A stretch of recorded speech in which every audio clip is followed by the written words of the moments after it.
Siamo davvero sicuri di quello che mangiamo? Lo sapete che con il codice doganale sui cibi, un pomodoro coltivato in Cina può diventare un concentrato italiano? Vi sembra giusto? In pratica io compro un concentrato italiano in un normale supermercato e il pomodoro è coltivato in Cina.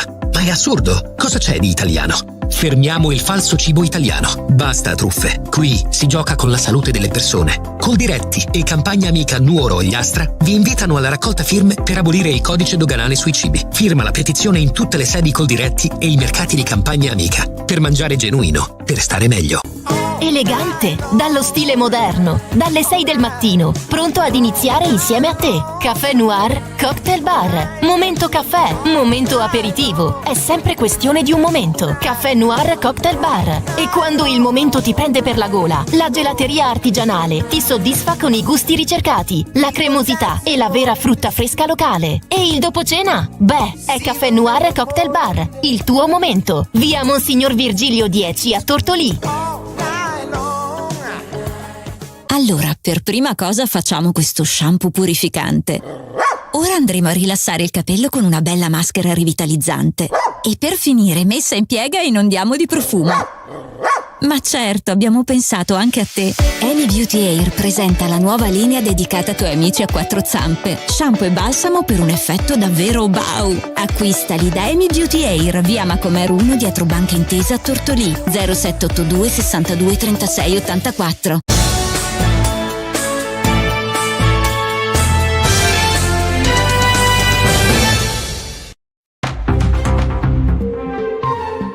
Buongiorno a tutti e a tutte da Federica Melis, bentrovati al secondo appuntamento della mattina con il nostro notiziario Stella di Cecchè, le news dall'Ogliastra. Oggi partiamo con una buona notizia, parliamo di buona sanità.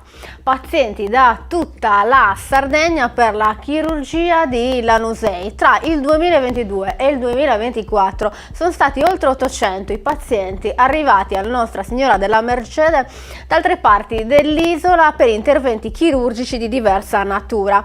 Il cassetto della scrivania del dottor Gianpietro Paulusai, che guida il reparto, è un piccolo scrigno che custodisce carte da lettera, foglietti bianchi di ogni tipo e cartoncini colorati. Sono tutti messaggi di ringraziamento che negli anni ci sono arrivati dai nostri pazienti, spiega il direttore del reparto di chirurgia dell'ospedale di Lanusei, appunto Gusai. Persone che sono riconosciute alla nostra equipe per la grande umanità e che sono riconoscenti per la grande umanità e professionalità con cui sono state curate, spesso perché siamo riusciti a salvare delle vite.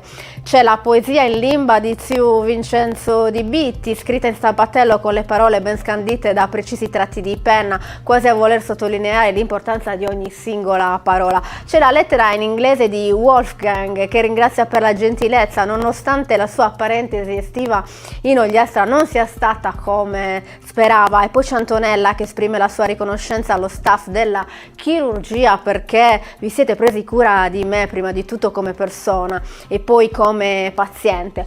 Piccole e grandi testimonianze di riconoscenza umana e professionale che sono il riflesso degli ottimi numeri che il reparto di chirurgia dell'ospedale di Lanusei è stato capace di realizzare negli ultimi anni sotto la guida del dottor Gusai. Secondo i dati del servizio programmazione, controllo, gestione flussi dell'ASL Ogliastra, infatti tra il 2022 e il 2024 la mobilità attiva verso la chirurgia dell'ospedale ha riguardato oltre 800 persone, tutti i pazienti che sono arrivati in Ogliastra per sottoporsi a interventi di diversa natura. Arrivano da tutte le zone della Sardegna, continua Gusai, dobbiamo molto ai nostri pazienti, la loro fiducia ci dà la forza di andare avanti, alimentano la voglia e l'entusiasmo della nostra equipe ed è proprio il grande affiatamento di questa squadra di professionisti sembra essere il segreto del lavoro svolto negli ultimi 2 anni, uno staff di chirurghi che può vantare una composizione variegata e multietnica. Ci sono le dottoresse Claudia Burchi e Simona Aresu, il dottor Ivo Deiana, il dottor Mario Pirodi, il dottor Karel Andalia Perez, di origine cubana ma ormai ogliastrino d'adozione. Insomma, competenza, preparazione, empatia, ma non solo. La crescita della chirurgia di Lanusei è stata possibile grazie anche all'introduzione di nuove tecniche di lavoro. Siamo tra i pochi ospedali che effettuano delle registrazioni video in alta definizione di tutte le procedure chirurgiche, spiega Gusai. Questo ci permette un'analisi dettagliata delle operazioni e una continua ottimizzazione dei processi.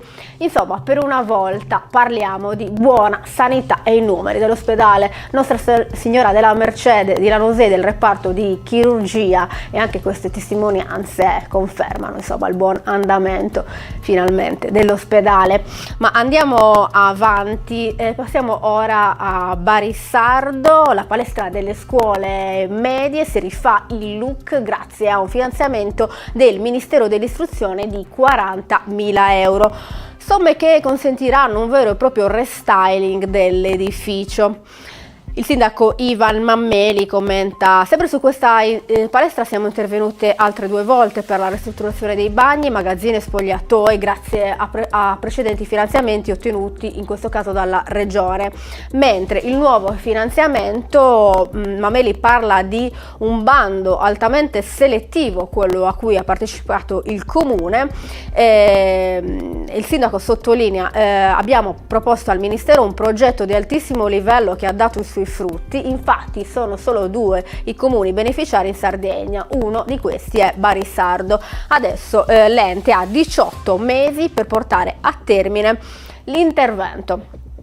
Andiamo avanti, passiamo a Triei, l'orto botanico di Ossono. A Triei è stato rimesso a nuovo grazie ai lavori di messa in sicurezza e manutenzione portati avanti dagli operai dei cantieri Lavoras. Gli interventi hanno interessato principalmente il ripristino della staccionata in legno e la ricostruzione del cancello d'ingresso, ormai usurati da tempo. Si è provveduto alla pulizia dell'area e sarà una parte di questa sarà destinata a realizzare una zona picnic che verrà in seguito attrezzata con tavoli e panche, così da confermare l'attenzione al verde e la vocazione ambientale del nostro paese. Queste le parole della sindaca Chironi. Ma i lavori di restyling a Triei non si fermano qui, perché si sono conclusi anche quelli di manutenzione straordinaria nel parco giochi di Viale Italia, realizzati con fondi regionali. La somma è di circa 14.000 euro. Anche qui sono stati eseguiti lavori di messa in sicurezza dei muretti, installati nuovi giochi, installata una nuova pavimentazione. Insomma, è stato rimesso a nuovo anche questo parchetto, così la popolazione potrà, e soprattutto i bambini, goderne a pieno. Andiamo avanti, ora passiamo ad Arbatax. 2 nuove colonie feline sono state riconosciute e autorizzate dal comune di Tortolì. Una si trova in via Milano e l'altra in piazza Caduti. Sempre ad Arbatax 2 cittadini hanno fatto richiesta, hanno espresso la propria volontà di prendersi cura dei mici, farsi carico dei gatti. Ogni colonia felina è composta da circa 20 felini. A Tortolì esistono altre 2 colonie feline, una al porto e una a Monte Attu, e una parte del canile comunale riservata proprio a ospitare dei gatti. Si sa purtroppo il problema della mancata sterilizzazione dei gatti e purtroppo del randagismo e anche della crescita incontrollata dei gatti. Queste colonie feline permettono di controllare il fenomeno. Infatti tutti i gatti saranno sterilizzati come previsto dalla legge, dall'ASL Ogliastra. Chiudiamo con un evento, un viaggio nel tempo e nella natura domenica allo Zorai, nell'ambito del Festival Costellazioni Letterarie. E andrà in scena dalle 10 del mattino il trekking letterario Il Sentiero dei Custodi del Tempo, un appuntamento che offrirà ai partecipanti l'opportunità di immergersi nella storia e nella natura del territorio percorrendo antichi sentieri carichi di memoria. La camminata inizierà dal sagrato della chiesa di Sant'Elena, attraversando i vicoli del centro storico e proseguendo lungo il rio Pramaera per giungere alla suggestiva necropoli di Tracucu. Qui le Domus de Giana, silenziose, testimoni di una civiltà millenaria, raccontano la Sardegna mitica e ancestrale. Ad accompagnare i partecipanti sarà l'attore Silvano Vargiu, che darà voce a brani tratti da Passavamo sulla terra leggeri di Sergio Azzeni, evocando le storie dei mitici danzatori delle stelle. Le musiche di Pierpaolo Vacca suonate all'organetto aggiungeranno un'atmosfera magica a un'esperienza già di per sé indimenticabile. Il trekking si concluderà con una degustazione di prodotti locali, un omaggio ai sapori autentici della terra ogliastrina. Insomma, un bellissimo appuntamento quello di domenica allo Zorai con il trekking letterario. Per oggi è tutto con il nostro notiziario, vi do appuntamento come sempre domani 9:30 circa con la nostra rassegna stampa. Grazie per averci seguito e grazie alla regia di Roberta Loi. A domani.